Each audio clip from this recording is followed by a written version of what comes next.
Ya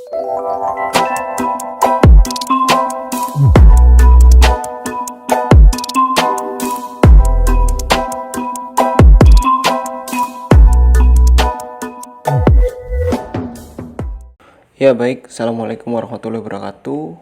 Selamat datang di channel saya ya.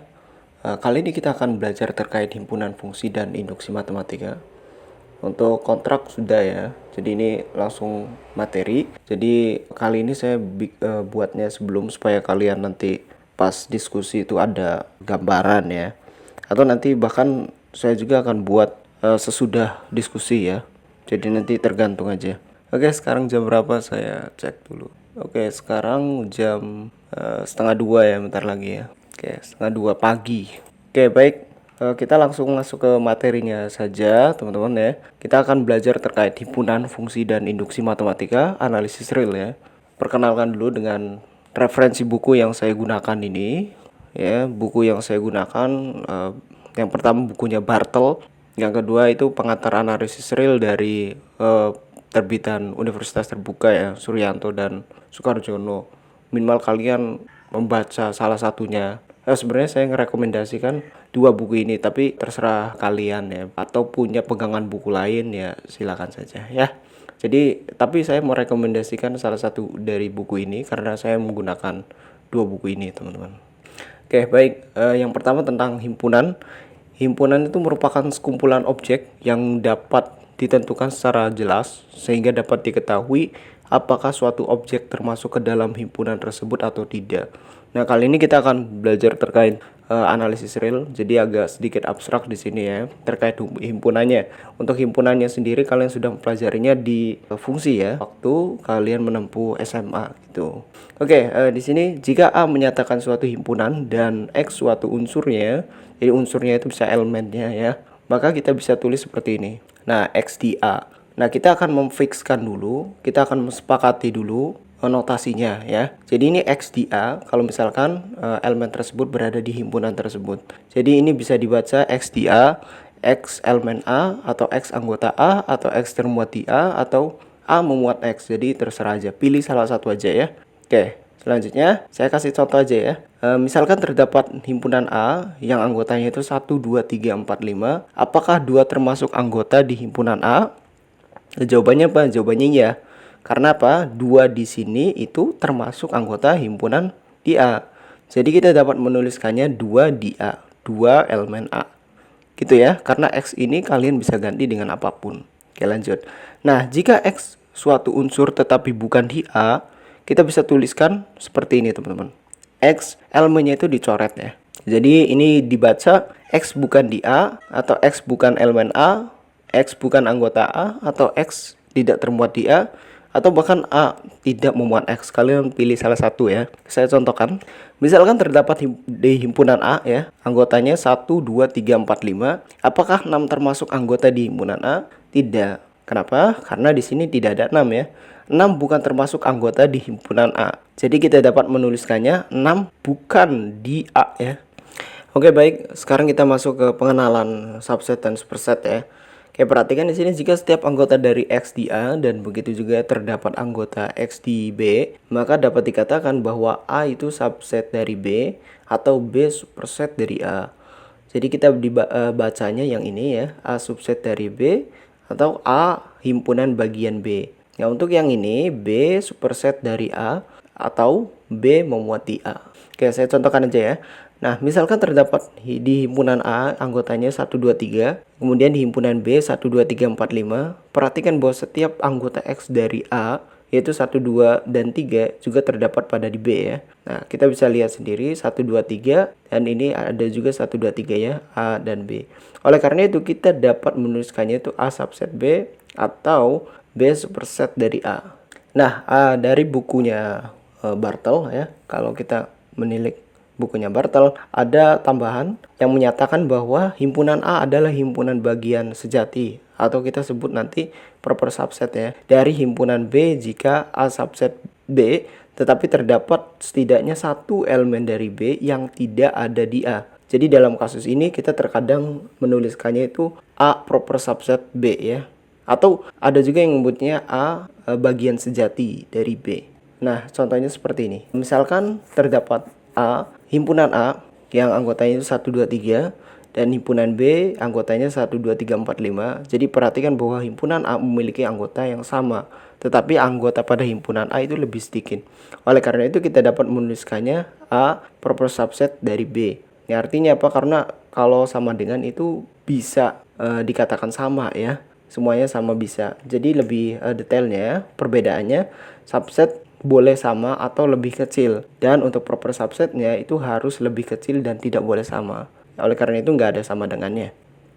Nah, di sini dikatakan bahwa terdapat setidaknya satu elemen dari B yang tidak ada di A. Nah, di sini lihat 45. Nah, 45 ini kan nggak ada ya di A ya. Jadi ini menggunakan proper subset atau bagian sejati. Oke, masuk ke definisi himpunannya. Dua himpunan A dan B dikatakan sama bila keduanya itu memuat unsur-unsur yang sama juga. Bila himpunan A dan B sama, kita tuliskan dengan A sama dengan B. Jadi untuk membuktikannya nanti kalian harus menunjukkan bahwa A subset B dan B subset A itu satu versi atau sama-sama terbukti. Jadi untuk membuktikan A sama dengan B, kalian harus membuktikan A subset B dan B subset A. Jadi nanti bolak-balik gitu ya. Nah, nanti ini di akhir saya buktikan ya. Karena kalian belum tahu notasi-notasinya ya, barangkali buat yang baru atau yang belum familiar dengan mata kuliah ini, jadi nanti saya jelaskan di akhir ya untuk lebih lanjutnya detailnya sebagai pembuktiannya juga ini nanti di akhir. Oke, kita lanjut aja. Oke, baik. Sekarang kita masuk ke sini, masih pengenalan himpunan. Jadi suatu himpunan biasanya itu didefinisikan dengan mencantumkan anggotanya secara eksplisit atau dengan menentukan sifat dari elemen-elemen himpunan tersebut. Jadi ada dua penulisan teman-teman sebagai berikut ya, saya contohkan aja. Nah, yang pertama ini himpunan semua elemen X yang memenuhi sifat PX. Nah, di sini contohnya X, di mana X itu adalah bilangan bulat genap 2, 4, 6, 8, 10 dan seterusnya. Kemudian yang kedua, himpunan semua X berasal dari S dengan syaratnya itu PX ya yang berlaku. Nah, kedua penulisan ini sebenarnya sama aja untuk intinya, tapi ada perbedaannya teman-teman. Jadi yang pertama ini, penulisan yang pertama ini tanpa menyebutkan S-nya semestanya gitu. Jadi nggak jelas asalnya dari mana. Jadi fokusnya di sini itu langsung ke sifat PX-nya apa. Nah, kemudian untuk penulisan yang kedua ini dibatasi. X hanya berasal dari himpunan. Oleh karena itu, ini jelas asal usulnya dari mana itu jelas teman-teman ya. Nah, di sini contoh pertama ini jelas ya. Contoh pertama ini seperti ini. X di mana X itu sedemikian sehingga adalah bilangan bulat genap 2, 4, 6, 8, 10 dan seterusnya. Kemudian untuk yang ini ya, yang kedua ini asalnya saya contohkan dari Z ya, di mana X itu bilangan genap. Jadi X-nya itu jelas asalnya itu dari bilangan bulat genap ya. Atau saya gini deh, saya contohkan lagi seperti ini. Enggak, ini contoh yang ini buat kedua ini ya. Kalau saya tulis seperti ini,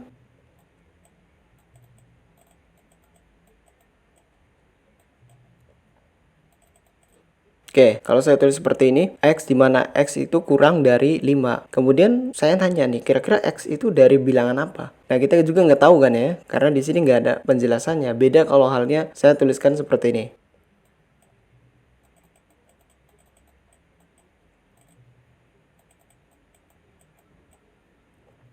Kalau saya tulis begini, ini kan jelas di mana X ini berasal dari N ya, bilangan asli. Nah, bilangan asli ini yang X-nya itu kurang dari 5, artinya itu 1, 2, 3, 4. Ya kan? Nah, kalau yang pertama ini, penulisan pertama ini kurang jelas itu asal X-nya itu dari mana. Jadi paham ya sampai sini ya. Oke, di sini ada beberapa himpunan tertentu yang akan digunakan dalam bukti ini, dan kita akan menuliskannya dengan penulisan standar berikut ini. Nah, nanti sekaligus nanti kalian membuktikannya dengan notasi seperti ini teman-teman. Makanya di definisi tadi saya akan buktikan setelah kalian mengetahui ini dulu. Nah, himpunan semua bilangan asli N ya sifatnya ya, yang tadi saya contohkan 1, 2, 3 dan seterusnya. Kemudian untuk himpunan semua bilangan bulat ini 0, 1, minus 1, 2, minus 2 dan seterusnya. Kalian nanti menggunakan notasi Z ya, jadi kalian gak perlu nulis ini lagi. Jadi untuk himpunan semua bilangan rasional Q ya, kemudian himpunan semua bilangan real R. Nah, untuk bulatnya Z ya. Oke, jadi nanti saya pengen nanti kalian menggunakan notasi ini dalam pembuktiannya. Oke, kita lanjut ya. Nah, dalam himpunan ini ada beberapa contoh penulisan juga yang mesti kita ketahui kembali. Pokoknya ini tentang himpunan ini pengenalan full ya. Nah, untuk bilangan asli yang tadi notasinya itu n ya. Nah, di sini ada persamaan kuadrat ya. X di N, X kuadrat minus 3X tambah 2 sama dengan 0. Kalian faktorkan nanti dapatnya itu X-nya itu X1 sama dengan 1 dan X sama dengan 2. Nah, kalian bisa tulis saja seperti ini di kurung awal ini ya, 1,2. Dah, nih untuk memfaktorkan ini ya. Jadi kita ambil faktornya aja. Nah, untuk bilangan asli genap 2K, di mana K itu bilangan asli ya. Jadi kita tidak usah menuliskannya seperti ini. N di N, yang dimana N itu sama dengan 2K, K di N ini kepanjangan teman-teman ya. Nah, ini kepanjangan ini agak panjang nih. Nggak sesuai nih. Nah, kalian bisa menuliskan yang ini aja ya. Bilangan asli ganjil 2K ditambahkan minus 1 saja ya. 2K minus 1 dimana K-nya itu bilangan asli ya. Kalian menuliskan seperti ini, dan kalian untuk bilangan asli kalian cukup menuliskan seperti ini saja. Oke, kita buat simple aja. Jadi kita fixkan dulu nih, sepakati. Nah, di sini operasi himpunan saya akan menjelaskan dengan menggunakan diagram Venn. Nah, di sini ada gabungan, irisan, dan nanti ada komplement, teman-teman. Dan ini juga sudah sebenarnya secara dasarnya kalian sudah pelajari di SMA, SMK ya. Nah, di sini gabungan untuk himpunan A dan B adalah himpunan dari A gabungan B, di mana didefinisikan X di mana X di A atau X di B. Ya, karena ini gabungan, yang artinya gabungan itu daerah yang diarsir ini di A, kemudian di B. Pokoknya gabung ya. Oke, yang kedua ada irisan. Irisan himpunan A dan B adalah himpunan dari A, irisan B yang didefinisikan X, di mana X itu di A dan X di B. Nah, untuk irisan ini, untuk daerah arsirnya itu ada di tengah, teman-teman. Nah, yang ini ya. Nah, selanjutnya untuk yang komplement. Komplement B relatif terhadap A adalah himpunan A. Ini kita bisa sebut kurang ya, A kurang B yang didefinisikan X, di mana X-nya itu di A, tetapi X-nya itu bukan di B. Nah, kita bisa lihat ya, X di A, di daerah yang diarsir ini hanya ada di A, bukan di B ya. Jadi ini apa?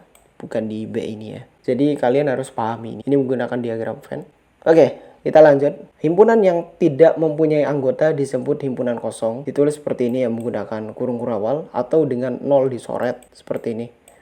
Ya. Selanjutnya, bila A dan B dua himpunan yang tidak mempunyai unsur atau elemen bersama, ditulis A irisan B sama dengan himpunan kosong. Ya, maka dapat pula dikatakan itu disjoin atau saling asing. Ya, jadi kalau kalian nanti membuktikan disjoin atau nanti kalian membuktikan ada kata disjoin, boleh menggunakan disjoin atau saling asing, itu nggak masalah. Pilih salah satu aja. Nah, lanjut untuk hukum De Morgannya. De Morgannya seperti ini. Komplement dari B gabungan C relatif terhadap A, di mana A kurang dari B gabungan C sama dengan A kurang B irisan A kurang C ya, di mana A-nya itu mempunyai arsiran ya, ini A ini mempunyai arsiran. Nah, daerah yang diarsir. B-nya itu gabungan C, ini bener ya, gabungan C, dan sama dengan A kurang dari B ya, A kurang dari B irisan A kurang C. Nanti kita buktikan ini ya, hukum De Morgan ini. Lanjut untuk yang kedua, komplement dari B irisan C relatif terhadap A. A di sini diarsir penuh ya, diarsir, kemudian diarsir A kurang B irisan C sama dengan A kurang B gabungan dari A kurang C ya. Ini irisan ya, irisannya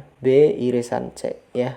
Nanti kita sama-sama kita buktikan setelah ini ya. Oke, lanjut kita sekarang masuk ke pembuktian hukum De Morgan yang tadi ya, teman-teman ya. Oke, di sini bukti dari A kurang B gabungan C sama dengan A kurang B irisan A kurang C. Nah, di sini kita akan membuktikan dua kali ya, sesuai definisi tadi. Kalau semisal menemukan A sama dengan B, ini kan sama dengan ya, maka kita harus membuktikannya dua kali. Jadi kita menggunakan subset A subset B, kemudian B subset dari A. Oke ya. Jadi seperti ini teman-teman. Nah, kita buktikan yang kiri dulu, arah ini ya. Jadi A kurang B gabungan C, subset A kurang B irisan A kurang C. Kita lanjut di sini. Misalkan X di A, atau kalian bisa ambil sembarang sih ya. Misalkan X di A kurang dari B gabungan C. Ini sesuai ya, yang tadi itu diagram Venn-nya, sorry ini kecil.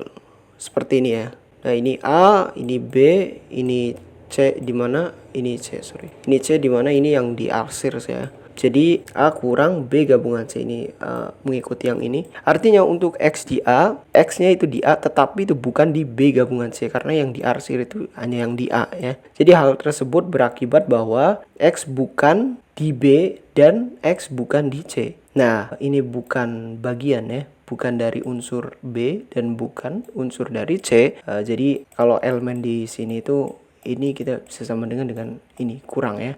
Sama aja dengan kurang. Jadi kita bisa menuliskannya, oleh karena itu X di A kurang B dan X di A kurang C. Dengan demikian diperoleh bahwa X di A kurang B irisan X di A kurang C. Jadi terbukti bahwa A kurang B gabungan C subset dari A kurang B irisan A kurang C. Nah, ini yang pertama terbukti. Nah, selanjutnya yang arah kiri. Untuk arah kanan, kok arah kiri ini ngantuk nih pasti. Arah kanan ya. Oke, jadi kita bisa ambil sebarang Y karena di sini X ya. Saya ambil X, jadi yang keduanya itu kita ambil Y. Jadi untuk membedakannya. Oke, jadi ambil sebarang ya, Y di jadi kita buktikan dari sini ke sana. Kalau ini dari sono ke sini ya.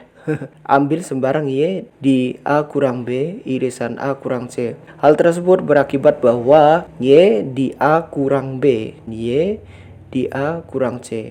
Jadi oleh karena itu Y di A tetapi Y-nya itu bukan di B ya, karena kurang ya. Dan Y itu bukan juga di C. Dengan demikian Y-nya itu bukan di B gabungan C.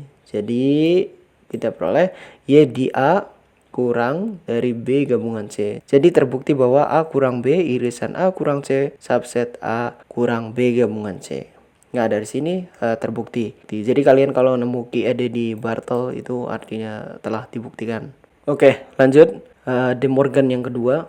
Bukti dari A kurang B irisan C sama dengan A kurang B gabungan A kurang C. Nah, karena sama dengan, seperti biasa kita bolak-balik ya membuktikannya. Jadi buktinya A kurang B irisan C subset A kurang B gabungan A kurang C. Nah, di sini kita ambil sebarang X di A kurang B irisan C, yang artinya untuk X di A tetapi X-nya itu bukan di B irisan C. Hal tersebut berakibat bahwa X-nya itu bukan di B ya, bukan di B atau bukan pula di X di C. Jadi oleh karena itu X di A kurang B atau X di A kurang C. Dengan demikian diperoleh X di A irisan B, X di A kurang B gabungan dari A kurang C.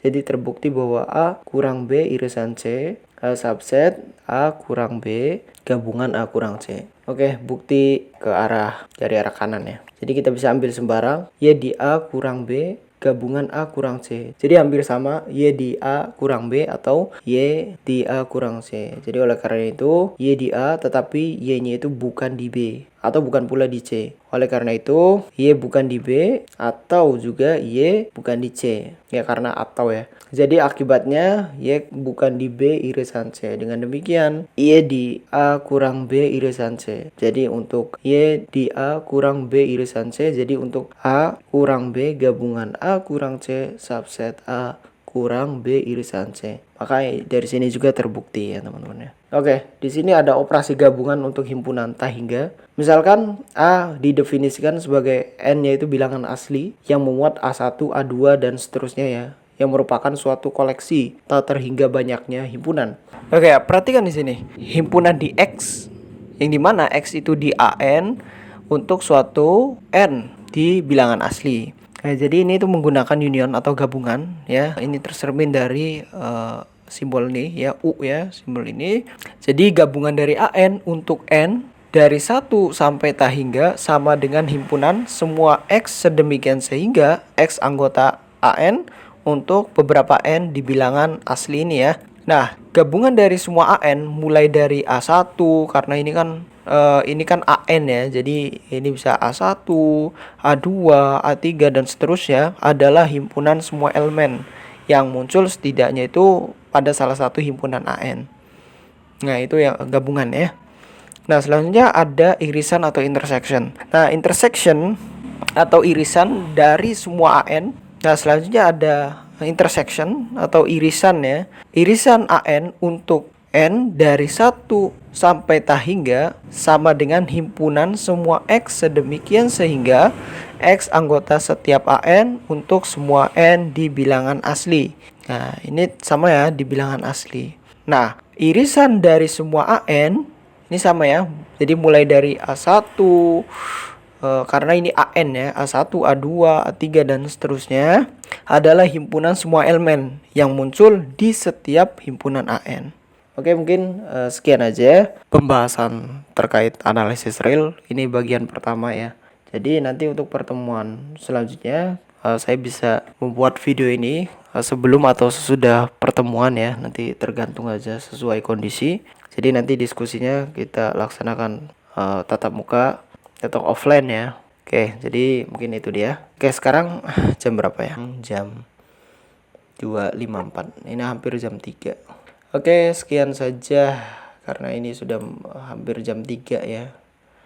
Sebentar lagi subuh. Terima kasih yang sudah menonton sampai habis dan sampai jumpa di video-video lainnya. Terima kasih.